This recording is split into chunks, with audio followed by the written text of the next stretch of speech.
அண்மை செய்தி தமிழகத்தில் கொடி கம்பங்களை அகற்றும் விவகாரத்தில் தற்போதைய நிலையே தொடர ஹைகோர்ட் மதுரை அமர்வு உத்தரவு பிறப்பித்துள்ளது. அண்மை செய்தியாக பார்த்துக் கொண்டிருக்கிறோம்.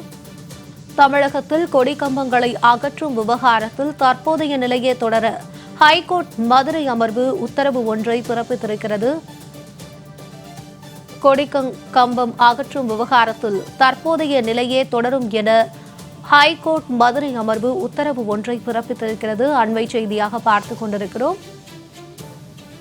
தமிழகத்தில் கொடி கம்பங்களை அகற்றும் விவகாரத்தில் தற்போதைய நிலையே தொடர ஹைகோர்ட் மதுரை அமர்வு உத்தரவு ஒன்றை பிறப்பித்திருக்கிறது.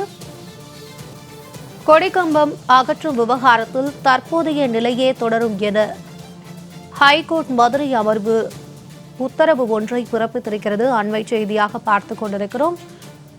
இதுகுறித்து எமது செய்தியாளர் சல்மான் தரும் கூடுதல் விவரங்களை கேட்கலாம். வணக்கம் சல்மான். தற்போது கொடி கம்பங்களை அகற்றும் விவகாரத்தில் ஹைகோர்ட் இதுவே தொடரும் என தெரிவித்திருக்கிறது. விவரங்களை பதிவு பண்ணுங்க. மார்க்சிஸ்ட் கம்யூனிஸ்ட் கட்சியின் மாநில செயலாளர் சண்முகம் உயர்நீதிமன்ற மதுரை அமர்வில் ஒரு மேல்முறையீட்டு மனுவை தாக்கல் செய்திருந்தார்.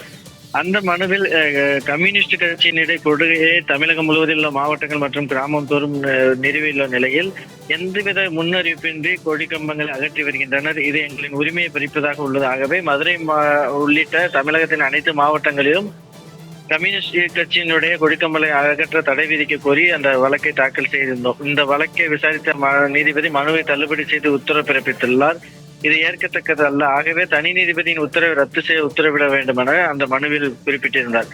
இந்த வழக்கை விசாரித்த இரு நீதிபதிகள் அமர்வு மனுதாரர் கோரும் நிவாரணத்திற்கான முகாந்திரம் இருப்பதாக இந்த நீதிமன்றம் கருதுகிறது. எனவே குறிப்பிட்டிருந்த நிலையில் 3 நீதிபதிகள் கொண்ட அமர்வுக்கு வழக்கு மாற்றப்பட்டது. இந்நிலையில் இந்த வழக்கு நீதிபதிகள் SM சுப்பிரமணியன், விஜயகுமார், சவுந்தரன் ஆகியோர் கொண்ட அமர்வு முன்பாக விசாரணைக்கு வந்தபோது நீதிபதிகள் இந்த விவகாரத்தில் அரசின் நிலைப்பாடு என்ன என கொடிக்கம்பங்கள் இடையூறு என்னும் போது சிலைகளுக்கும் இடையூறு தானே என கேள்வி எழுப்பினார்கள். அப்போது கம்யூனிஸ்ட் கட்சி சார்பில் வழக்கில் தொடர்புடைய அரசியல் கட்சியினர் கருத்துக்களை கேட்காமலே இந்த உத்தரவு பிறப்பிக்கப்பட்டுள்ளது. ஆகவே இது ஏற்கத்தக்கது அல்ல என தெரிவிக்கப்பட்டது.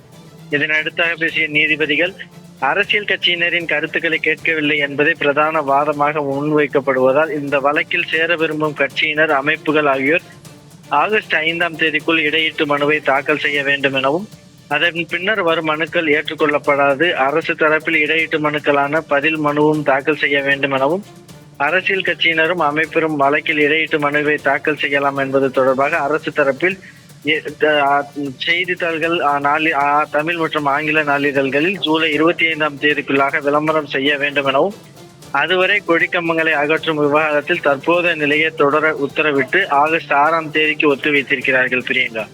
சல்மான், உங்களுடைய விவரங்களுக்கு நன்றி.